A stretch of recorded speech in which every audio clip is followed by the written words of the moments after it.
Hey everyone, this is Kensei Reaction and welcome back for my live reaction on more Umamusume content, and this will be GOLSHI, the biggest Ragebaiter of Umamusume.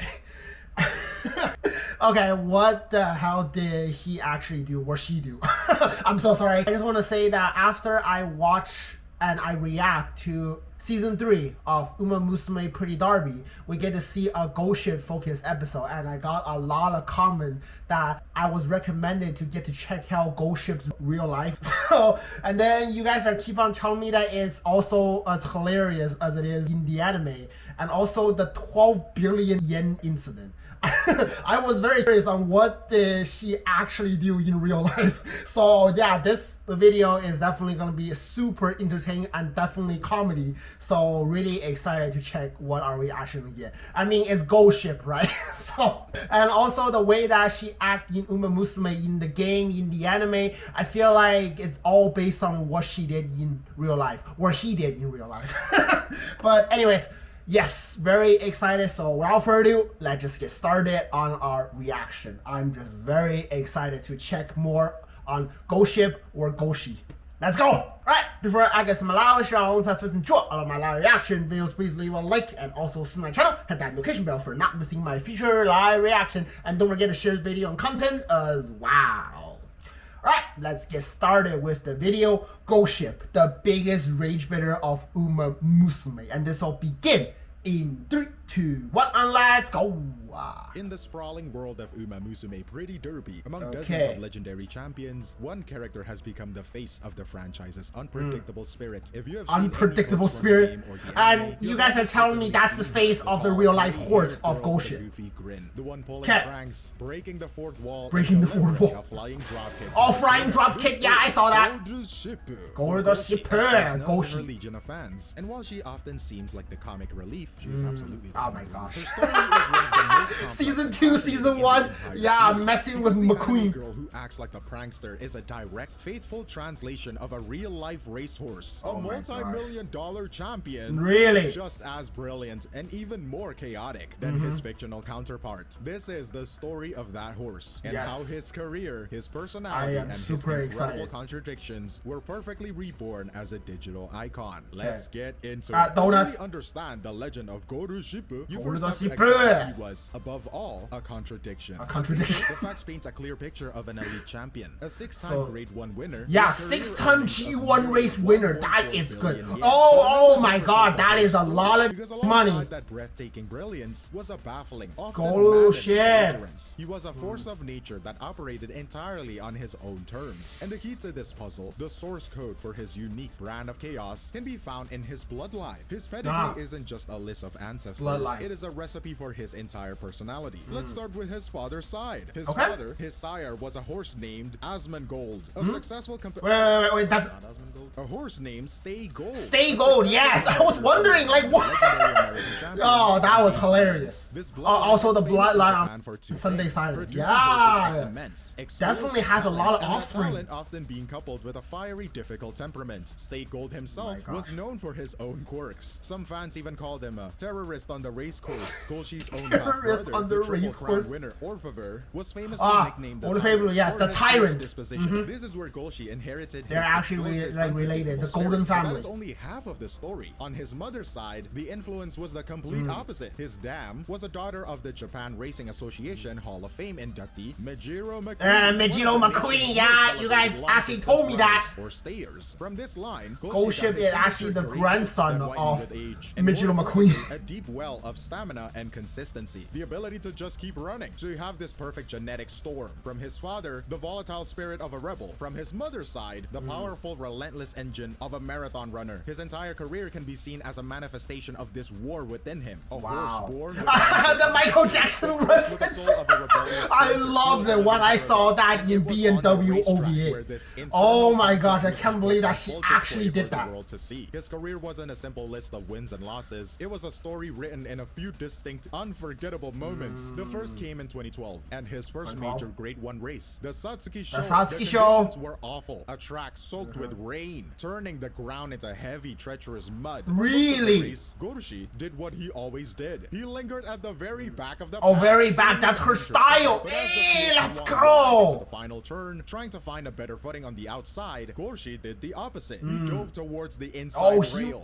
He was at the inside, and every other there we go. Actively avoiding past everybody. What can only be described as breathtaking power.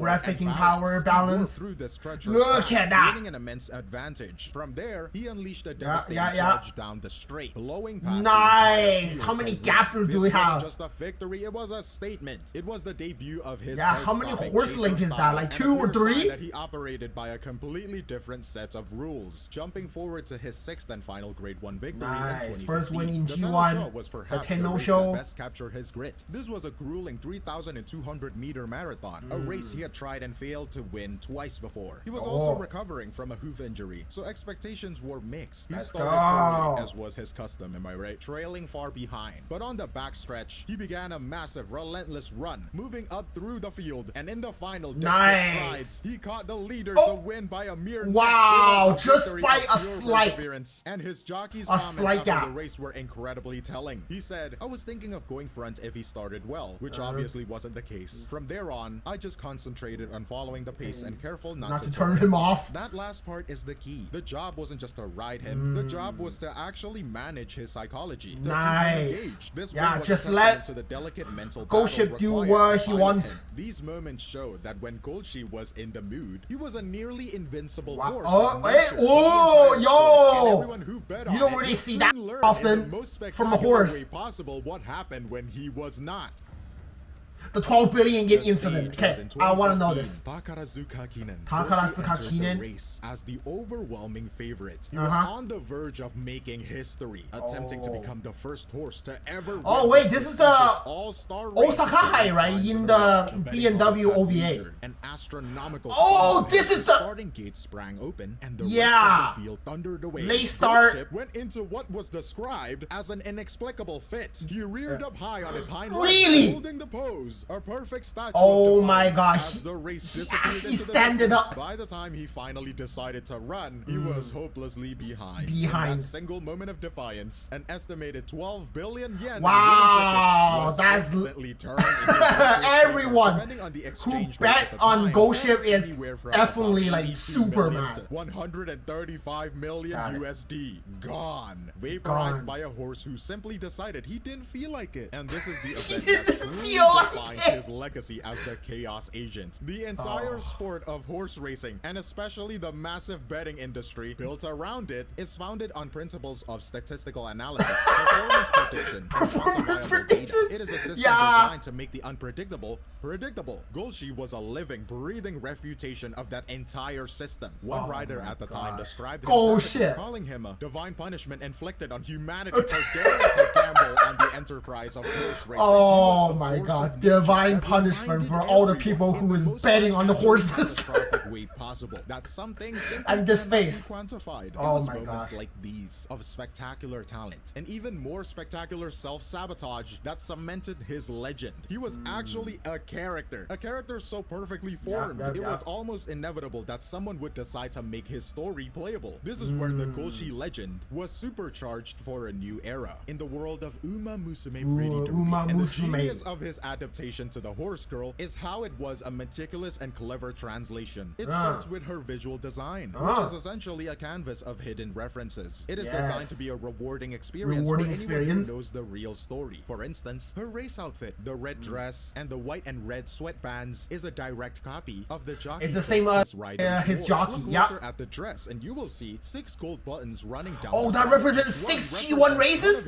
Hey, you gotta watch that carefully. Puns, a large golden anchor-shaped ornament. Her name's GOLSHI, right? her name, GOLSHI. Yeah. But the most brilliant part of his adaptation She has an anchor. it is the narrative. It lies in her most prominent Wow, relationship, that is her a friendship very with good the elegant and proper design. Majiro McQueen. Now, to understand why this is so clever, you have to know the reality. Majiro McQueen was GOLSHI's maternal grandfather. They existed in different eras and, of course, never met. And that they never met in real life. Yeah, makes sense. Champions from across history can interact. They are reimagined as contemporaries, teammates, and GOLSHI in the anime are just keep on messing with McQueen. GOLSHI is the chaotic prankster, and McQueen is the easily flustered, prim and proper target of those pranks. They are actually related. Is a living metaphor for GOLSHI's own pedigree. Think back to the source code. The elegant, consistent, long-distance champion. That was so hilarious. The disciplined stayer half of the ping pong racket. Constant chaotic teasing of her is the personification of the rebellious, fiery spirit he inherited from his father, Asmongold. Their entire friendship is a visualization of his internal genetic. Yeah, that thing can actually poke her eyes out. That's very dangerous. Into a compelling and often hilarious emotional story. I know. This intelligent adaptation, translating both his story and his very genetics into a compelling character, is what allowed the legend of GOLSHI to find a new, even larger audience. And that audience would, in turn, take his story and make it their own, creating a phenomenon GOLSHI has a mustache. the game itself. His legend now lives and breathes on the internet. His most famous meme, the Umamusume, the drop kick. Oh god. To her trainer after a victory is a direct loving reference to the Yo, real that is a serious injury from the trainer. Handlers. But these memes serve a crucial purpose. They are a cultural funnel. A potential new fan might see a funny clip of an anime girl drop kicking someone. Intrigued, right? They find out it's from Umamusume. She choked you as well. The character is This based is on a too real hilarious. and the drop kick is a reference to a real behavior. This might lead really? to A real behavior? race footage on YouTube. Did the jockey actually get kicked by him? With the history of Japanese horse racing. You do not want to get kicked by a horse because it hurts. I actually got kicked when I was little, so I actually know that pain. The most fascinating part of GOLSHI's story, the final and greatest paradox, came after he left the track. At the big red farm in Hokkaido, the lunatic from the racetrack became a model professional, a gentle, remarkably successful breeding stallion. He would go on to father a grade 1 winner and in a moment of perfect karmic redemption. Yeah, of course, his son or daughter would win the very race his it's father also had like the so winner of some famously G1 thrown races, earlier. right? This I'm proud of you, kid. behavior suggests his chaos was not an inherent, universal trait, but a context-dependent response. The high-pressure, restrictive world of professional racing, with its demanding training and confining starting gates, may have been the primary trigger for his defiant behavior. In contrast, the more natural environment of the breeding farm allowed a different, more cooperative side of his personality to emerge. This makes you reconsider the entire story. He wasn't just a chaotic horse. Perhaps he was protesting. This final layer of complexity is what solidifies his place, not just as a champion, but as one of the most fascinating characters sport has ever produced. And really? That is the key to his enduring appeal. The perfect chaotic harmony between his chaotic harmony. The real horse and the Tyson Ondo. Yeah, what a great song. He was ever officially written as one. Yeah, it goes like that, right? Yeah. Of elite, world-class. Nice. Yeah, that is definitely like a dance that GOLSHI would actually do. Narrative full of triumph, failure, comedy, and drama. The Umamusume so adaptation succeeded so brilliantly because it didn't need to invent a personality. It only needed to faithfully and cleverly translate the complex one that already existed. The creators understood that GOLSHI's essence was his contradiction. They embraced his flaws as much as his victories, turning his gait antics, his mood swings, and his infamous kicking into defining and beloved character traits. The result is a singular phenomenon where each the infinite kicking became his character trait in a self-perpetuating cycle of discovery. A fan of the game is led to the history of the real horse. A fan of the horse finds McQueen, join in. Portrayal. The real horse provides the with your grandson, the historical weight, and the unimpeachable record of achievement. The anime girl provides the accessibility, the humor, and the modern cultural currency of memes and fan communities. Now he is not just a horse or a character, a champion or a meme. He is GOLSHI, the unsinkable ship of chaos. Unsinkable ship, yes. Unforgettable icon at the nexus of sports, story, and digital culture, and a perfect case study of how a legendary personality can be immortalized and amplified for a new generation. GOLSHI's story shows how much a real personality can shape a fictional character. But are there other real-world figures, athletes, or even animals whose stories you think are perfect for this kind of adaptation? Let me know your thoughts in the comments below. But that is all from me, Glaivekiyo. I will see you in the next one. Cheers. Cheers. Okay. Yeah, this is definitely a fun video, I'll be honest. Yeah, this is my reaction to GOLSHI, the biggest Ragebaiter of Umamusume. What a great video, and what a great real life experience for GOLSHI. Basically, what happens in the game or in the anime is largely based on the real life experience of GOLSHI. I really appreciate that. Okay. Oh, like, I mean, the 12 billion yen incident, yeah, at first, when I was watching that, you know, I think in the anime, it's definitely the Osaka High, but I guess in real life, it's Takaratsuka Kinen, if I remember correctly. So, that's the race that where GOLSHI just kind of went up. I don't even know why the he or she was actually doing that, but yeah, that was definitely a late start for GOLSHI. And it's also the same in the anime, but I never even imagined that that's gonna be the 12 billion yen incident. Yeah, I mean, every time when we in the anime we get to see the horses are like number 1 popular, 2, 3, or 4 is kind of like that, and I guess GOLSHI is overwhelmingly popular for being number 1, so everyone is betting on her. And that actually happens. Yeah, it's definitely gonna be pissing a lot of people off. I'll be honest to you, it's definitely hilarious. Wow. And also the way that she was acting in the game is definitely also in real life. Wow. Okay, that is definitely hilarious. I get to learn more about GOLSHI, finally get to see her or his real life experience. I'm just laughing so hard for GOLSHI. Like, compared to all the real life reaction video that I have done in the past, all the ones that I have already seen was just really sad, but GOLSHI is just straight out comedy. That is definitely hilarious. And yeah, definitely enjoyed it. Cannot wait for more episodes of the season 3 Musume Pretty Derby. Definitely we're continuing on with this fun ride. Who is gonna be next, and yeah, what are we actually gonna get? Very excited for that. Definitely. Okay, thanks guys for watching this video. Please leave a like and comment, and also subscribe to my channel for my live reaction, and I'll see you guys next time. Thank you very much.